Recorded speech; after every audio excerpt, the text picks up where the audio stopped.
말세의 특징이 여러분들이 무엇이라고 생각합니까? 말세의 특징은 크게 둘로 설명할 수 있는데, 하나는 말세는 인류 역사상 가장 죄악이 관영한, 아주 인간이 범할 수 있는 아주 죄를 그냥 가장 많이 범하는 그런 시대가 될 것입니다.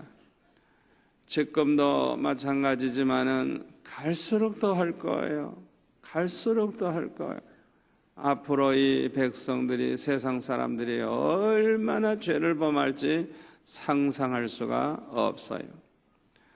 두 번째 특징은, 말세의 특징은 뭐냐? 환난이 점점 더 많아질 것입니다. 이 환난은 죄악이 관영한 결과라고도 할 수 있어요. 그리고 이 환난은 택한 자에게 죄를 끝이게 만드는, 죄 가운데 살지 않고 죄를 끊어버리게 만드는 효과가 있어요. 택한 백성들에게는 이 마지막 때에 엄청난 환난이 오는데, 깨어 근신하고 정신을 바짝 차리면서 그렇게 살아가는데 굉장히 도움이 되는 거예요. 그리고 이 환난은 타락의 속도를 늦춰주는 효과가 있어요. 너무너무 급속도로 타락하는데 이 환난과 재난이 그거를 속도를 늦추는 거예요. 너무 타락하기 때문에 감당할 수가 없어요. 환난이 없다고 하면 큰일 나요. 그냥 얼마나 죄를 범하는지 이루 말할 수가 없어요. 그러면 우리 예수 믿는 사람들이 환난을 당할 때 어떻게 하면 그 환난이 축복이 되도록 바꿀 수가 있을까? 그 방법을 오늘 밤에 말씀을 들으면서 은혜를 받고자 합니다. 아무리 큰 환난이 우리 앞에 온다고 할지라도 그 환난이 환난으로 끝나는 게 아니라 그 환난이 축복으로 바뀌는 이런 놀라운 역사가 여러분에게 있으시기를 축원합니다. 오늘 주시는 말씀으로 여러분이 딱 무장을 하면 걱정할 거 하나도 없어요. 어떤 환난이 와도 환난을 축복으로 바꾸면서 살아가게 될 줄 믿습니다. 첫째로 환난을 축복으로 바꾸려고 하면은 어떻게 해야 되느냐? 환난을 당할 때 하나님 앞에 엎드리면 됩니다. 하나님 앞에 엎드리는 거예요. 사람부터 찾아가려고 하지 마세요. 우선 하나님 앞에 엎드리시기를 바랍니다. 이유가 뭔 줄 알아요? 절대 주권이 하나님의 손에 있기 때문입니다. 환난을 주신 이도 하나님이시고 환난을 거두어 가실 이도 하나님이시고, 아멘. 하나님에게 절대 주권이 있기 때문에 하나님 앞에 엎드려야 되는 거예요. 이사야 45장 7절에 보면 나는 빛도 짓고 어둠도 창조하며 나는 평안도 짓고 환난도 창조하나니 나는 여호와라 이 모든 일을 행하는 자니라. 아멘. 이 모든 일을 행하는 자니라. 하나님의 허락 없이 이루어지는 일은 아무것도 없어요. 여러분이 그거 하셔야 돼요. 그래서 우리가 좋은 일이 있을 때도 하나님께 감사해야 되고, 환난이 왔을 때도 하나님 앞에 엎드려야 돼. 하나님 앞에 엎드려야 돼. 다른 길이 없어요. 아멘. 어떤 문제든지 크고 작은 모든 문제, 절대 주권이 하나님의 손에 있기 때문에 하나님 앞에 엎드려야 되는 거예요. 환난은 하나님만이 해결하실 수 있으니만큼 무엇보다도 하나님을 찾고 하나님 앞에 엎드려야 되는 거예요. 이사야 38장에 보면은 히스기야가 병들어 죽어갈 때 그는 하나님 앞에 무조건 엎드렸어요. 그냥 이제 이사야 선지자를 통해서 너는 이제 죽을 것이니까 유언을 하라고 그렇게 말했을 때 그냥 의사를 부른다든지 사람을 찾는다 일체 그거 없어요. 그냥 하나님 앞에 엎드려서 부르짖기 시작을 했어요. 그렇게 하나님 앞에 부르짖으니까 하나님께서 그 기도를 들으시고 눈물을 보시고 그 수명을 15년 연장시켜 주시고 하나님께서 이렇게 환난만 해결된 게 아니라 넘치는 축복을 주셨는데 아수르가 지금 북쪽 이스라엘을 완전히 멸망시켰지만은 이 남쪽 유다 나라는 결단코 멸하지 않도록 하나님이 네 성을 지켜주시겠다고 보너스 축복까지 있었어요. 아멘. 참 얼마나 감사해요. 우리가 환난이 왔을 때 엎드리면 그 문제만 해결되는 게 아니라 보너스 축복이에요. 보너스 축복. 그뿐만 아니라 해시계가 10도나 뒤로 물러가는 그런 기적을 또 일으켜 주셨어요. 이 히스기야의 그 기도를 하나님이 들으시고 15년 연장시켜줬죠. 망할 수밖에 없는 나라를 그렇게 또 보호해 주셨죠. 이 태양을 뒤로 10도나 물러가게 하는 그런 기적까지 보여주셨죠.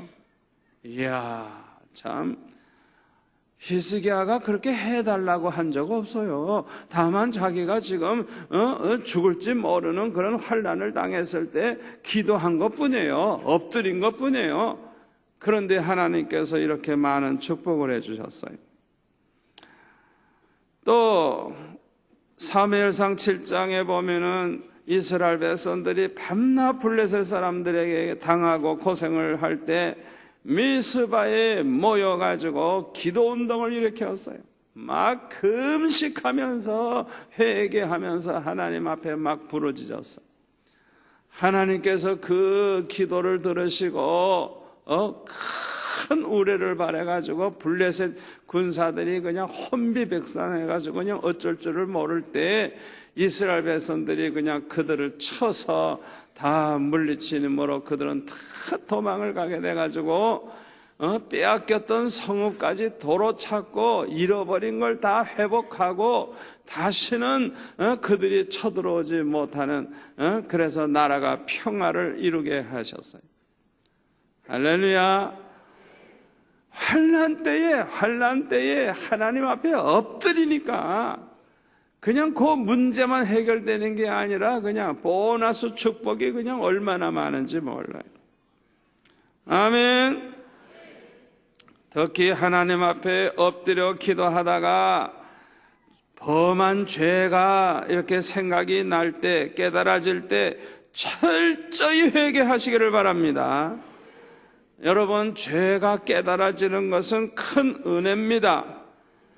여러분, 우리 죄가 깨달아지는 거, 이거는 성령께서 나에게 너무 가까이 계시기 때문에 그 밝은 빛이 나를 밝혀줘서 내 심령, 영안을 밝혀줘서 못 보던 걸 보는 거예요. 내 죄가 뭔지도 모르고 있었는데 그걸 보게 하시는 거예요. 그래서 죄가 깨달아지는 것 자체가 은혜입니다. 은혜입니다. 여러분, 그거 하셔야 돼요. 그 죄가 하나님과 나 사이를 가로막아요. 축복을 가로막아요. 그런데 그 죄가 깨달아지는 것, 그 순간은 하나님이 나에게 가까이 와 계신 순간이에요. 아주 은혜를 부어주시는 순간이에요. 여러분, 죄가 깨달아질 때 감사하면서 하나님 앞에 빨리 회개하시기를 바랍니다. 이사야 55장 6절에 보니까 너희는 여호와를 만날 만한 때에 찾으라. 가까이 계실 때에 그를 부르라. 시편 32편 6절을 참조해 보면 하나님이 가까이 계실 때가 뭐냐? 죄가 깨달아질 때예요. 죄가 깨달아질 때. 이 죄가 깨달아질 때 하나님이 아주 가까이 계시는 거예요. 그때 부르짖으라는 거예요. 그때 하나님 앞에 부르짖으라는 거예요. 악인은 그의 길을 불의한 자는 그의 생각을 버리고 여호와께로 돌아오라. 그리하면 그가 공의를 여기시리라. 우리 하나님께로 돌아오라. 그가 너그럽게 용서하시리라. 할렐루야. 특히 환난 때에는요, 환난 때에는 그냥 기도하다가 큰 은혜를 받을 때까지 엎드리시기를 바랍니다. 그거 굉장히 중요해요. 큰 환난이 왔을 때 얼마나 괴로워요. 걱정이 많이 되잖아요. 그런데요, 이 환난으로 인해서 얼마나 물질적인 손해도 보고 여러 가지 어려움을 당하게 되기도 하는데, 잘 들으세요. 아무리 큰 환난이 왔어도 그 환난 때문에 기도하다가 큰 은혜를 받게 되면 모든 것이 축복으로 바뀝니다. 하여튼 그냥 은혜만 받아 놓으면 수지 맞는 거예요. 수지 맞는. 그러니까 환난 때에 엎드려야 축복이 된다는 이유가 그거예요. 그냥 환난이 왔을 때 빨리 해결 안 돼도 좋아요. 그냥 계속 엎드리세요. 그냥 엎드리세요. 그냥 하나님 앞에 간절히 부르짖으세요. 그러다가 보면 어느 순간인가 그냥 불이 임합니다. 그냥 어느 순간인가 주님이 임재하십니다. 주님이 말씀하십니다. 어느 순간인가 그냥 기적이 일어납니다. 큰 은혜를 받아 놓으면 그냥 믿음이 쑥쑥 자라나고 그냥 체험적인 믿음의 사람이 되고 그냥 지혜도 생기고 능력도 생기고 그냥 은혜 받아 놓으면 수지 맞아. 아멘. 수지 맞아요. 그래서 하여튼 어떤 고통이 있었어도 그것 때문에 기도하다가 은혜 받았다면 은혜 받는 순간에 그 모든 게 다 축복으로 바뀌는 거예요. 여러분이 그 비밀을 아셔야 돼요. 에스겔서 36장 26절 이하에 보면은 또 새 영을 너의 속에 두고 새 마음을 너에게 주되 너의 육신에서 굳은 마음을 제하고 부드러운 마음을 줄 것이며 또 내 영을 너의 속에 두어 너희로 내 율례를 행하게 하리니 너희가 내 규례를 지켜 행할지라. 내가 너의 조상들에게 준 땅에서 너희가 거주하면서 내 백성이 되고 나는 너의 하나님이 되리라. 내가 너희를 모든 더러운 데서 구원하고 곡식이 풍성하게 하여 기근이 너에게 닥치지 아니하게 할 것이며 또 나무의 열매와 밭의 소산을 풍성하게 하여 너희가 다시는 기근의 욕을 여러 나라에게 당하지 않게 하리니 그때에 너희가 너의 악한 길과 너의 좋지 못한 행위를 기억하고 너의 모든 죄악과 가증한 일로 말미암아 스스로 믿게 보리라. 또 36절에 보면 사람이 이르기를 이 땅이 황폐하더니 이제는 에덴 동산같이 되었고 황량하고 적막하고 무너진 성읍들의 성벽과 주민이 있다 하리니 우리 하나님께서요 그냥 은혜를 부어주시기만 하면요 이 심령의 변화가 일어나고 말씀대로 살게 되고 또 하나님께서 함께 해주심으로 그냥 축복이 임하는데 곡식이 풍성하게 되고 아멘. 그뿐만 아니라 황폐했던 이 땅이 에덴 동산같이 된대요. 에덴 동산같이. 하여튼 성령이 임하셔서 은혜 받아가지고 말씀대로 살고 그렇게 살다가 보면 축복이 그냥 따라오는 거예요. 따라오는 거예요. 그래서 환난을 축복으로 바꾸는 첫째 비결이 뭐냐? 그냥 엎드리는 거예요. 그냥 기도하는 거예요. 그냥 응답 받을 때까지, 성령이 임할 때까지, 그냥 불이 임할 때까지 그냥 열심히 엎드리면 그 환난은 걱정할 필요 없어요. 그냥 하여튼 엎드리면 은혜 받게 되고 은혜 받으면 수지 맞아요.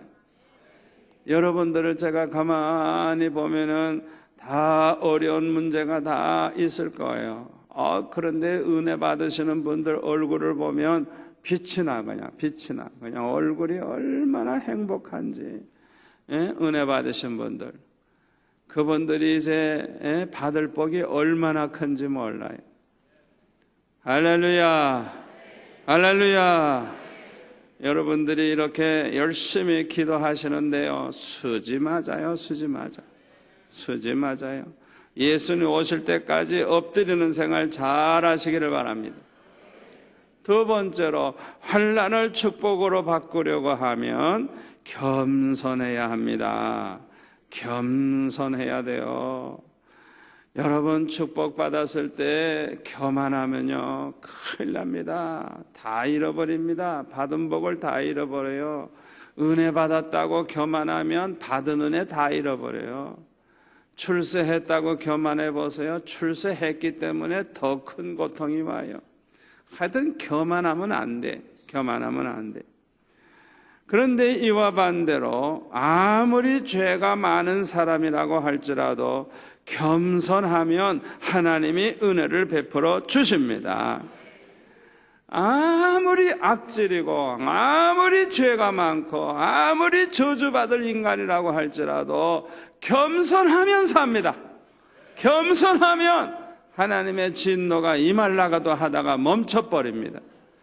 여러분, 겸손이라는 게 얼마나 귀한 줄 압니까? 여러분, 겸손하게 사세요. 겸손하세요.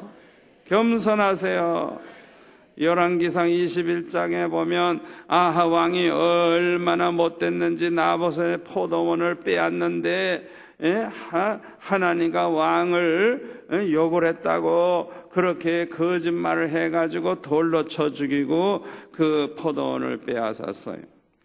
그러니까 엘리야가 책망을 합니다. 그냥 나봇의 피를 핥았던 그 개가 네가 죽으면 네 피를 이제 핥게 되리라. 그리고 이세벨도 죽어서 개가 다 이제 뜯어 먹으리라고 그렇게 예언을 합니다. 하여튼 그냥 아합에게 속한 사람은 그냥 다 그냥 저주를 받아가지고 그렇게 다 이제 멸망당할 것을 그렇게 얘기했어요. 그럴 때 21장 27절에 보니까 아합이 이 모든 말씀을 들을 때에 그의 옷을 찢고 굵은 배로 몸을 동이고 금식하고 굵은 배에 누우며 또 풀이 주고 다니더라.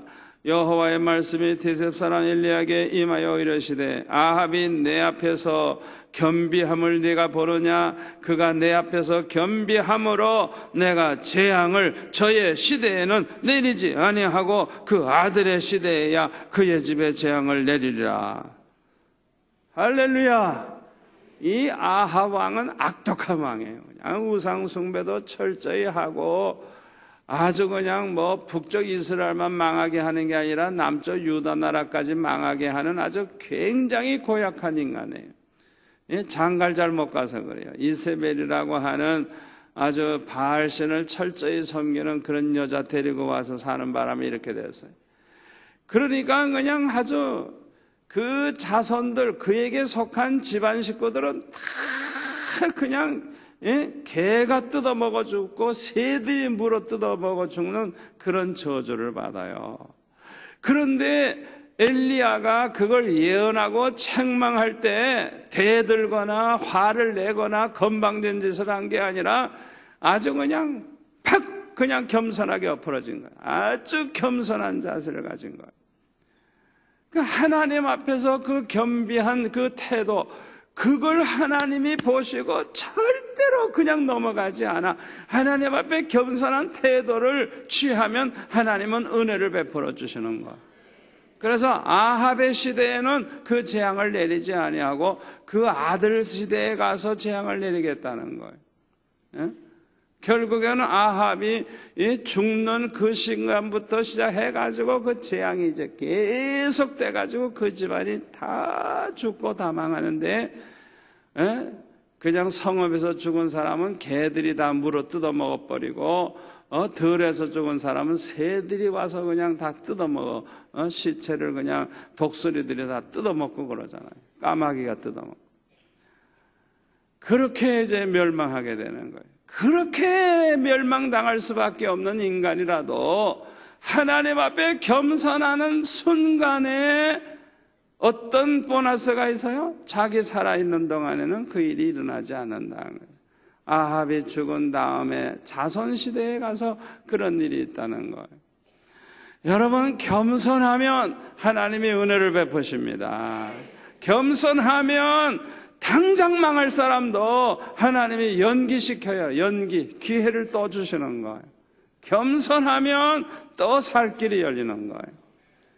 하여튼 철저하게 겸손해야 돼요. 겸손하면 희망이 있어요. 겸손하면 살 길이 열립니다. 겸손하면 은혜 받습니다. 절대 교만하면 안 돼요. 겸손해야 돼요. 히스기야 왕도 역대하 32장에 보니까 아주 그냥 병들어 죽을 뻔했다가 그 병이 나았죠. 그랬을 때에 하나님의 은혜를 보답하지 아니하고 그렇게 해가지고 교만해서 은혜를 보답하지 아니하므로 하나님의 진노가 임하게 되었을 때에 히스기야가 뉘우치고 회개하고 백성들도 그 교만을 뉘우치고 회개했으므로 진노가 히스기야의 생전에는 그들에게 내리지 아니했다. 그래서 하여튼 교만했다가는 큰일 나는 거예요. 그냥 교만한 사람은 감사할 줄도 모르고 하나님의 은혜를 보답할 줄도 모르고, 저는 그런 걱정이 좀 돼요. 하나님의 은혜를 깨닫지 못하는 사람들이 있어요.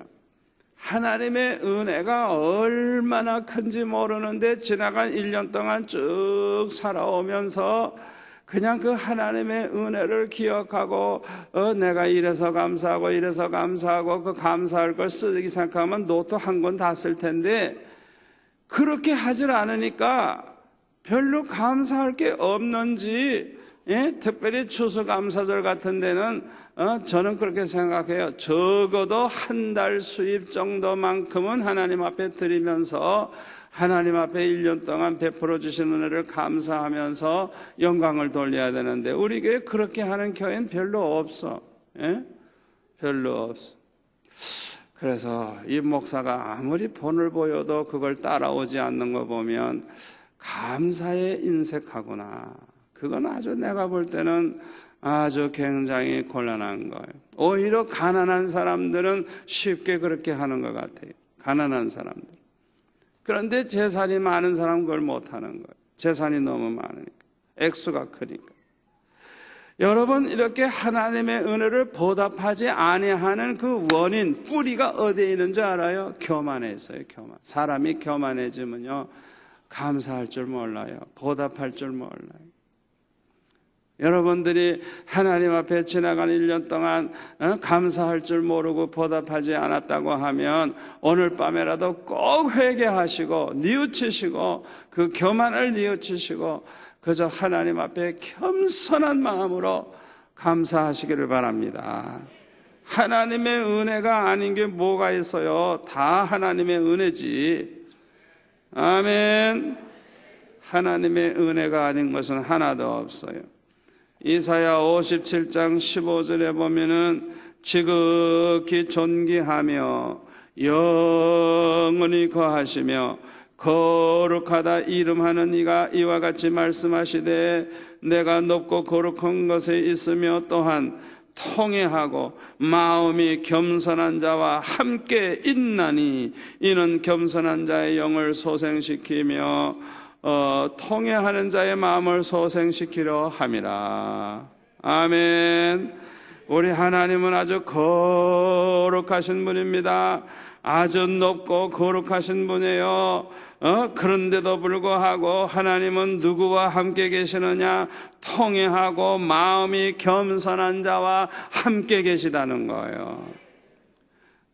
그래서 겸손한 자의 영을 소생시키시고 통회하는 자의 마음을 소생시키신다는 거예요. 여러분, 겸손하면 하나님이 함께 계십니다. 겸손하면 하나님의 은혜가 임합니다. 여러분, 겸손하면 수지 맞는 거예요. 겸손하면 수지 맞는 거예요. 세 번째로, 환난을 축복으로 바꾸려고 하면 하나님의 말씀에 순종만 하면 돼요. 아멘. 여러분, 환난이 왔을 때 요령 부리지 마세요. 계산하지 마세요. 그냥 무조건 하나님 말씀대로만 사세요. 말씀대로 순종만 하세요. 그러면 하나님이 책임집니다. 하나님 말씀대로 사는 자는 하나님이 책임지세요. 여러분, 하나님 말씀대로 살면요, 모든 복을 다 받습니다. 아람 장군 나만 엘리사에게 찾아왔을 때 요단강 물에 들어가서 목욕하라 그러니까 성질을 내고 삐져가지고 그냥 돌아가려고 했죠. 그리고 아주 보복할 생각을 했을 거예요. 그런데 지혜로운 그의 부하 중에 한 사람이 아니 물에 들어가서 목욕하라 그러는데 그보다 더한 일이라도 하라면 해야 되지 않겠느냐. 그 문둥병이 낫기만 한다고 하면 그보다도 더한 일이라도 해야 되는데 아니 그까짓 거 목욕하라는 거 뭐 못하느냐. 그 얘기를 들어보니까 진짜 그래. 아니 지금 이 문둥병으로 그냥 온몸이 만신창인데 좀 부끄럽긴 하지만은 요단강물에 들어가서 목욕하라고 그러는 그것을 순종을 하라는 것이죠. 아마 내 생각엔 그 신하들이 뭐 이렇게 포목 같은 옷감으로 이렇게 가려줬겠죠. 사람들이 볼까봐 다 이렇게 가려주고 아마 목욕을 했을 거예요. 하여튼 7번 목욕하라 그러니까 7번이나 순종을 해서 목욕을 하니까 저절로 나았어요. 우리는 말씀대로 순종만 하면 일하시는 분은 하나님이에요. 우리는 아무것도 걱정할 필요가 없어요. 그냥 순종만 하다가 보면 하나님은 다 준비해 놓으시고 다 하나님이 약속을 지켜주신다는 걸 믿으시기를 바랍니다. 여러분, 이 말세에는요 환난의 때이기 때문에 얼마나 살기도 어렵고 사업도 어렵고 문제가 얼마나 많은지 몰라요. 이럴 때일수록 걱정하고 근심하고 그렇게 보내지 마세요. 이럴 때일수록 엎드려 기도하세요. 이럴 때일수록 겸손하세요. 이럴 때일수록 말씀에 순종만 하세요. 그냥 순종만. 그러면 하나님 책임져요. 환난 중에도 하나님이 축복해 주세요. 여호수아가 그 아이성과의 싸움에서 패한 원인이 무엇인 줄 압니까? 첫째가 불순종이에요. 불순종. 여리고 성은 첫 번째 이제 들어가서 점령하는 성이기 때문에 첫 열매는 다 하나님의 것이기 때문에 여리고 성에서 취한 건 절대로 개인이 가지면 안 돼. 다 하나님께 바쳐야 돼. 그런데 아간이가 불순종을 해가지고 여호수아 7장 21절에 보니까 신할산 아름다운 외투 한 벌과 은 200세겔과 금 50세겔짜리 덩어리 이거를 훔쳐가지고 장막 밑에 땅을 파고 감춰놨었죠. 사람은 다 속일 수가 있지만은 하나님은 속일 수가 없어요. 그가 이렇게 하나님 명령에 불순종함으로 이 아이성과 싸움에 패하는 이런 불행을 당하죠. 두 번째 원인이 뭔지 알아요? 교만해요. 교만해요. 깔봤어요. 자기가 뭐 아주 잘 싸워서 이긴 줄 착각을 하고 그냥 2-3천 명만 올라가면 되겠습니다. 이 건방진 소리 한 거예요. 건방진 소리. 그래가지고 그냥 여지없이 패하잖아요. 자기 힘으로 이겼어요? 하나님이 앞서 싸워주셔서 이겼지. 하나님이 너희를 위해 싸우시리라고 말씀하셨어요. 그래서 요단강 건너갈 때도 제사장들이 법궤를 짊어지고 먼저 건너가서요, 하나님이 앞서 가시는 거예요. 아멘. 그럴 때 그냥 요단강이 갈라져 가지고 마른 땅이 돼 가지고 백성들이 그날 다 건너가잖아요. 그 많은 사람들. 언제나 여리고를 돌 때도 이 법궤를 앞세워 가지고 제사장들이 앞에서 돌잖아요. 백성은 그들을 따라가는 거예요. 하나님이 앞서 가셔서 하나님이 인도하시면 모든 것은 형통하고 모든 것은 축복이 되는 거예요. 아멘. 교만하면 안 돼요. 자기 힘으로 이긴 줄 착각을 했어요. 아주 잘못됐어요. 사울 왕이 아말렉과의 전쟁에서 저주받게 된 이유가 뭡니까? 불순종했기 때문에 그래요.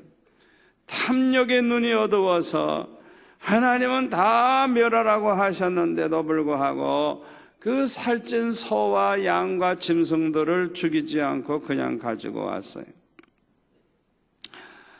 이 불순종의 죄로 말미암아 하나님 앞에 버림을 받게 되죠.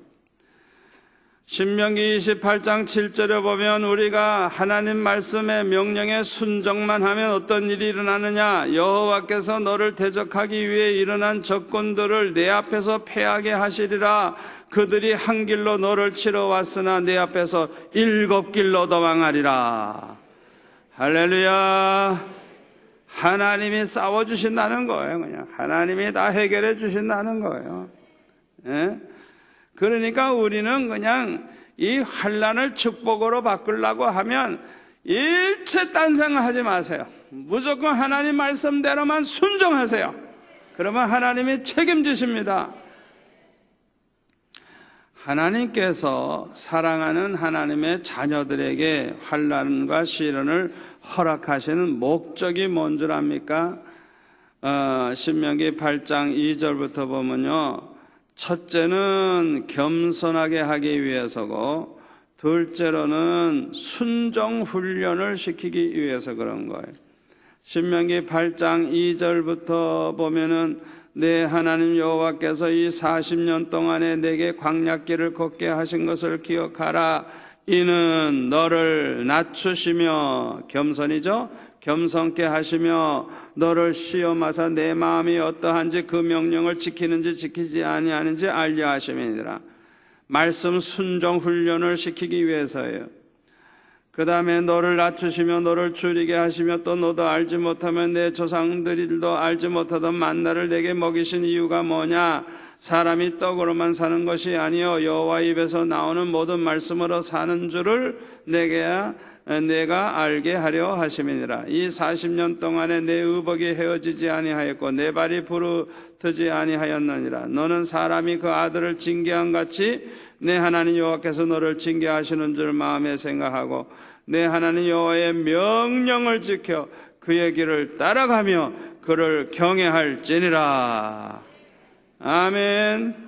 또 거기 16절에 보면은 내 조상들도 알지 못하던 만나를 광야에서 내게 먹이셨나니 이는 다 너를 낮추시며, 겸손입니다. 낮추시며.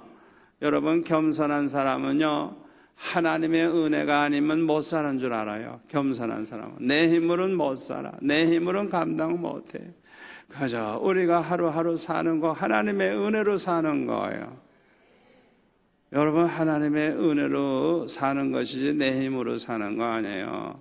여러분이 운전 잘한다고 사고 안 나는 거 아니에요.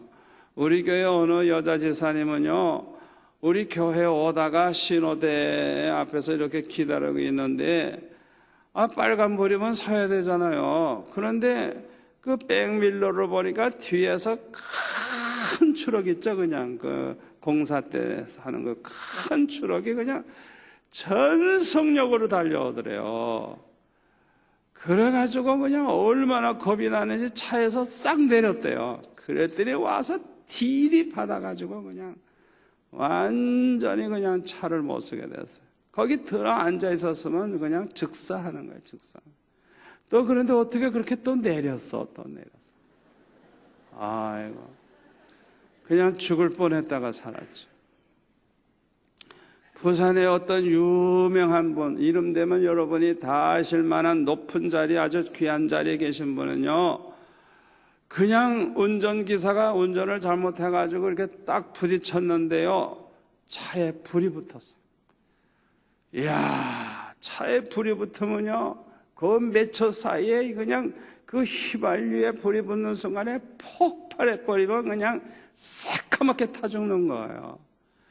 그런데 차가 그냥 완전히 짜부러져가지고 문이 안 열리는 거예요. 문이 안 열리는 거예요. 그냥 꼼짝없이 타 죽을 수밖에 없어요. 그런데 하나님의 은혜로 그냥 사람들이 와가지고 그냥 문을 그냥 뜯어내려고 길을 쓰다가 그냥 겨우 그냥 문을 열고 그냥 벌벌벌 기어서 이렇게 나오자마자 폭발을 해버렸어요. 아, 하나님이 얼마나 사랑하시는지. 그냥 아슬아슬하게 그냥 그렇게 화상을 면하고 그렇게 살아났어요. 아, 참 그분을 볼 때마다 참 하나님이 사랑하시는구나. 그분을 통해서 하실 일이 있어서 영광 받으시려고 그렇게 살려주셨구나 생각할 때 하나님의 은혜가 얼마나 감사한지. 하나님께서 왜 광야길로 인도하시고 만나를 먹이셔서 겨우 먹고 살게 하셨느냐? 첫째가 겸손하게 낮추려고. 아멘. 너희들 힘으로 사는 게 아니다. 내가 너희들에게 이렇게 은혜 베풀어서 사는 것이다. 그 훈련, 그 교육시키려고 40년 동안이나 만나를 먹이시면서 겸손해라. 네 힘으로 사는 게 아니다. 하나님의 은혜로 사는 것이다. 그걸 계속해서 교육시킨 거예요. 아멘. 그 다음에 뭐라 그랬어요? 너를 시험하사 마침내 내게 복을 주려 하심이었느니라. 겸손하면 복을 받습니다. 겸손하면 은혜 받고 겸손하면 복을 받아요. 마침내 복을 주려 하심이었느니라.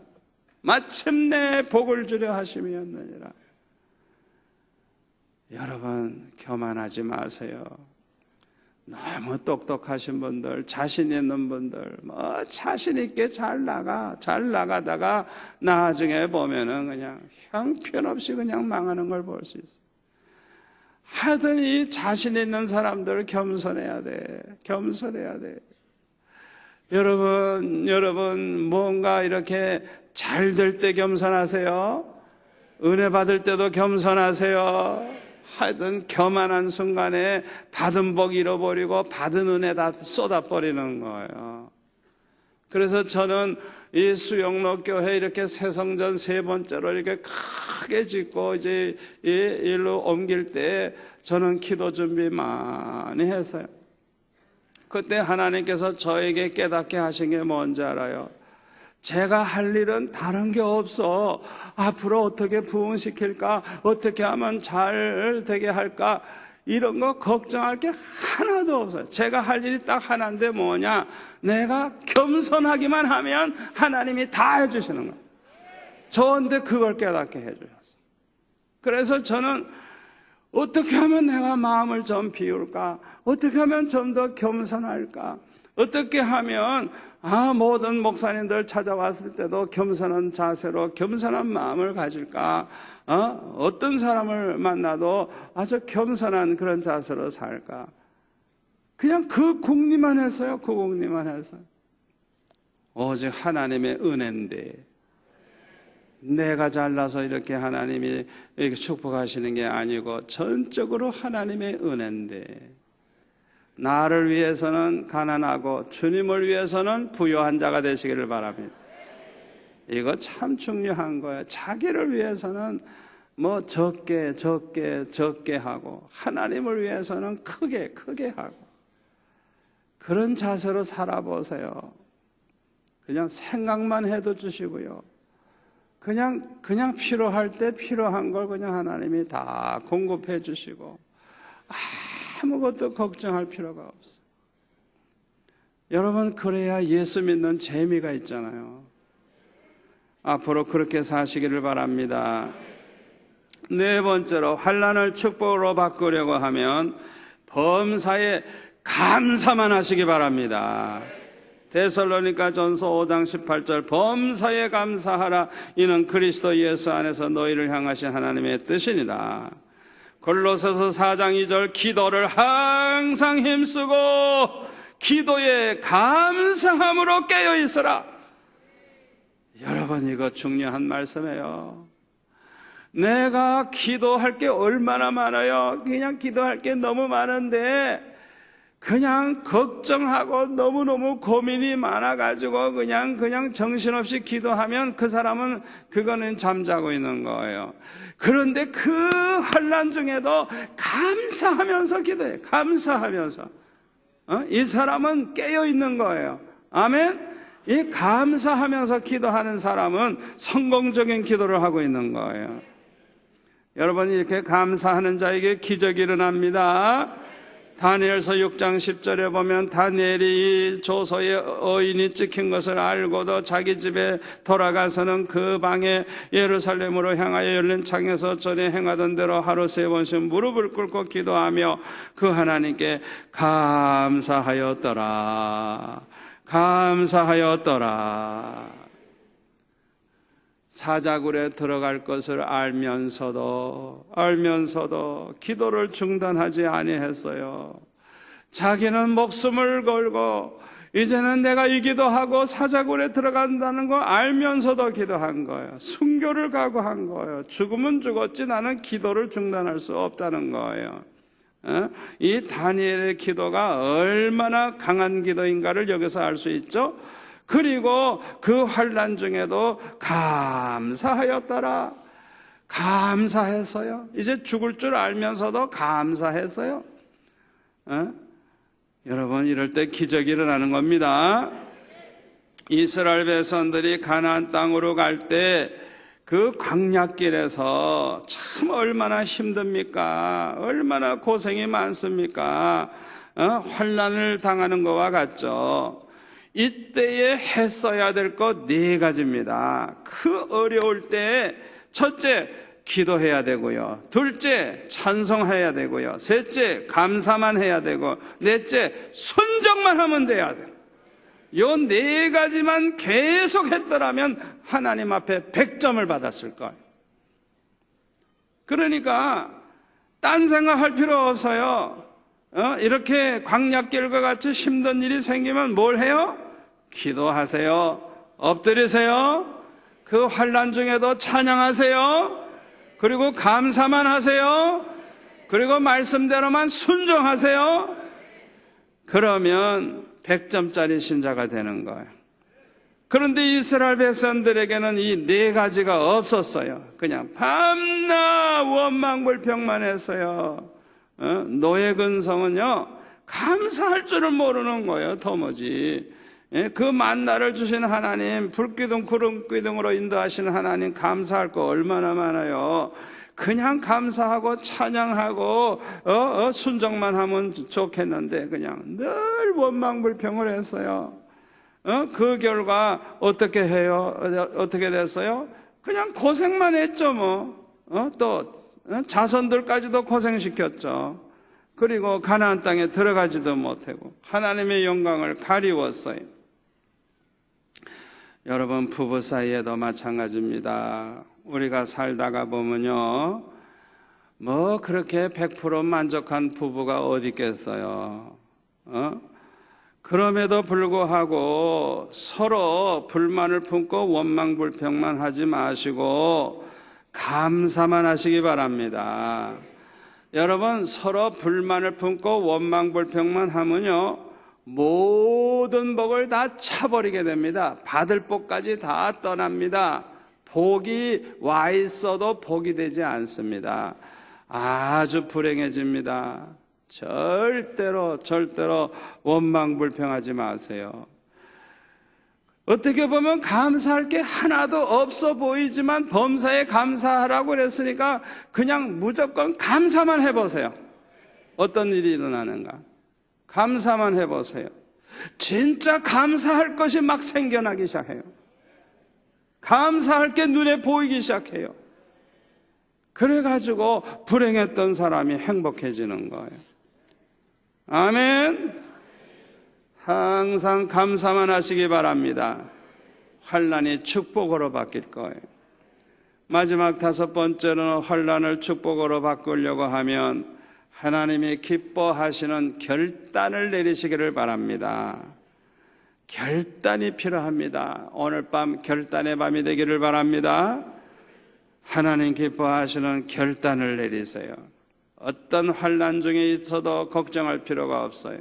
하나님 기뻐하시는 결단을 내리고 나아간다고 하면 환난이 축복으로 바뀔 것입니다. 야곱이 에서를 피해서 도망갈 때 앞길이 막막합니다. 가다가 무슨 일이 일어날지 몰라요. 가다가 죽을지도 몰라요. 사나운 짐승을 만날지도 몰라요. 얼마나 위험합니까? 그때에 이 야곱은 베델에서 하나님 앞에 결심하고 이렇게 기도합니다. 여호와께서 내가 가는 이 길에서 나를 지키시고 나에게 먹을 것 입을 것 주셔서 편안히 아버지 집으로 돌아오게 해주신다고 하면 여호와가 나의 하나님이 되실 것이요, 여호와 하나님만 섬기겠다는 거예요. 기둥으로 세운 이 돌이 하나님의 성전이 될 것이요, 하나님이 내게 주시는 모든 것에서 10분의 1을 반드시 드리겠나이다. 나는 앞으로 이렇게 살겠습니다. 나와 함께 해주세요. 나에게 먹을 것 입을 것 주시고 편안히 다시 돌아오게 해주세요.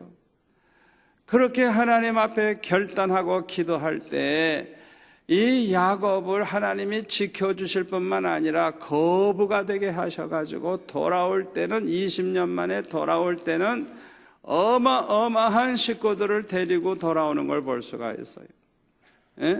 하나님이 야곱이 그걸 달라고 해서 준 거 아니에요. 우리가 하나님 앞에 축복받을 수 있는 그릇만 되면 부어주십니다. 그냥 부어주세요. 부어주세요. 아멘. 그러니까 오늘 밤에 결단을 하세요. 아버지, 나는 앞으로 이렇게 살기를 원합니다. 아버지, 이렇게 살 수 있게 도와주세요. 나는 앞으로 주일도 이렇게 지키기를 원합니다. 내가 하나님 앞에 이렇게 바치면서 살기 원합니다. 내가 이렇게 봉사하기를 원합니다. 그렇게 정리를 딱 하시고 하나님 앞에 결단을 하시고 기도하세요. 하나님 축복해 주시면 내가 이렇게 하겠습니다. 무조건 하겠다고 하지 마세요. 가진 것도 아무것도 없이 뭘 해. 주시면 하겠습니다. 꼭 열으라고요. 아멘. 얼마나 좋아요. 야곱교의 기도와 같은 거예요. 여호와께서 내게 나와 함께 계셔서 내 가는 길을 지켜주시고 나에게 먹을 것 입을 것 주시면 여호와 하나님이 내 하나님이 되실 것이요, 기둥으로 세운 이들이 하나님의 전이 될 것이요, 하나님이 주시는 것의 10분의 1은 내가 반드시 드리겠나이다. 하나님이 주시는 걸 가지고 드리겠다 그랬지 자기가 뭘 드려요? 드릴 게 뭐가 있어요? 우리 겸손해야 돼요. 기도할 때 그냥 헛맹세 하지 마세요. 드릴 것도 없는데 어떻게 드려요? 그러니까 언제나 단설 붙이세요. 주시면 하겠습니다. 아멘. 주시면 하겠습니다. 그렇게 기도하세요. 안 주시면 말지 뭐. 얼마나 편해요. 고민할 거 하나도 없어요. 하나도 없어요. 다니엘서 1장 8절에 보면 다니엘은 뜻을 정하여 왕의 음식과 그가 마시는 포도주로 자기를 더럽히지 아니하리라 하고 자기를 더럽히지 아니하도록 환관자에게 구하니 하나님이 다니엘로 하여금 환관자에게 은혜와 공의를 얻게 하신지라. 다니엘은 뜻을 정했어요. 결단을 내렸어요. 우상 앞에 절에서 우상을 섬기던 그 음식을 먹는 그 왕의 음식과 포도주, 그걸 안 먹기로 결심을 했어요. 이거는 죽을 각오하고서야 이런 결단할 수 있는 거예요. 예? 이 다니엘의 이 결심이 얼마나 큰 축복을 가져오는지 몰라요. 그냥 왕의 음식을 먹는 사람보다 더 얼굴이 윤택하고 더 빛이 나고 열흘 동안 테스트 해보니까 그리고 하나님이 그냥 지혜와 총명을 주시는데 명철하게 하시는데 모든 박수들보다 10배나 더 했다. 10배나. 하나님의 축복 받아가지고 그 다음부터는 총리로 나라를 다스리면서 포로지만은 그러니까 자기 백성들 얼마나 보호를 잘했겠어요. 참 얼마나 감사해요. 에스더 4장 16절에 보면 에스더는 죽으면 죽으리라 각오를 하고 사흘 금식기도 한 다음에 왕에게 나아가기로 결심을 했어요. 누구든지 왕의 부름을 받지 아니하고 안으로 들어가는 자는 죽이도록 되어 있어요, 법이. 그러니까 그냥 죽이는 거예요. 그런데 사는 길이 하나 있는데 금으로 만든 이 지팡이를 내밀으면 사는 거예요. 그렇지 않으면 그냥 죽는 거예요. 왕이 부르지도 않는데 들어가는 사람은 다 죽여요. 그러니까 에스더가 왕이 부르질 않으니까 자기는 들어가면 이제 죽는 거예요. 그러면 죽으면 죽으리라. 그렇게 각오를 하고 사흘 동안 금식기도 하고 들어가는 걸 볼 수가 있죠. 아예 죽기로 각오하고 들어가는 거예요. 이렇게 결심을 하고 결단을 내리고 기도한 이 에스더의 기도가 자기 민족을 살리잖아요. 아멘. 좋은 결심을 하십시다. 하나님을 감동시키는 결심을 하십시다. 여러분, 어떤 환난이 와도 축복으로 바꾸는 여러분 되시기를 바랍니다. 저와 여러분은 언제나 환난이 와도 어떤 시련이 와도 겁내지 말고 오늘 주신 말씀대로 하여튼 그냥 문제가 생기면 엎드리는 거야. 그냥 엎드리는 거야. 그냥 기도하다가 응답받고 기도하다가 기적을 체험하고 기도하다가 불받고 역사가 일어날 수 있기를 바랍니다. 그리고 환난을 축복으로 바꾸기 위해서는 아주 겸손한 자세를 가져야 돼. 순종만 해야 돼요. 범사에 무조건 감사만 해야 돼요. 그리고 새로운 결단을 내려야 돼요. 내가 이렇게 살리라. 내가 이렇게 하나님을 섬기리라. 내가 남은 여생은 이렇게 하나님 앞에 살다가 가리라. 그런 결단을 내린다고 하면 어떤 환난이 와도 겁날 필요가 없어요. 환난이 축복으로 바뀔 걸 믿으시기를 바랍니다.